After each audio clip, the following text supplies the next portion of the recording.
كلا باسمه وصفته من جميع شتى القبائل والمشايخ عامة وخاصة.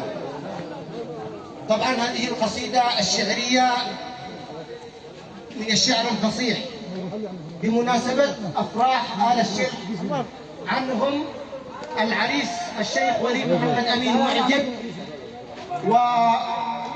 والشلح شايف الشهم، شايف علي أمين معجب الشلح.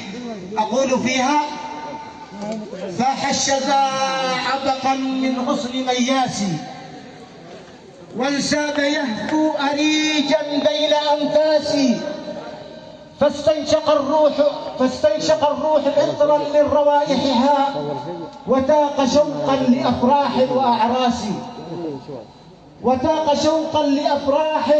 وأعراس، فجئت أشكو لهذا العرس عذب شدر، وأنثر الشعر خمرا فاض من كاسي.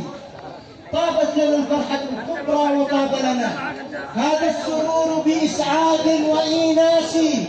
طوبى لشارق عرس نير ألق، طوبى لشيخ زفاف طاب للناس. يوم من الدهر ميمونا ومحتشد باسم العريسين في أشتات أجناس، وللتهاني زفاف فيكما عبقت أرائجا من أزاهير وأغراس. فمرحبا بالضيوف الحاضرين، فهم كرونق في جبين الشمس نبراس. لا يكمل الفرح إلا في حضوركم، فأنتم اليوم تيجان على الراس. والناس للناس في حزن وفي فرح، وفي عطاء وأخذ أهل إحساس. وأطيب الناس ذو سمح وذو خلق، كأحمد الشلح لا جاف ولا قاسي. والناس شتى معايير حقيقتهم، فالبعض من ذهب والبعض من ماس، والبعض محسوب عند البعض ذا ثمن، ولا يساوي بعين بعض أفلاس. وإن جهلت وليد الشلح معرفة، فذاك جوهر آل عبد مناف أكرم الناس. ولا يضاهى لهم قدر ولا شرف، فهم رجال تسامت كل مقياس. والطيبون لكم ذكر بألسنة، مقرون بالحسن في أصناف جلاس. وللمواقف أشلوح أولو صلة، كريح عادل بيوم النحس والباس.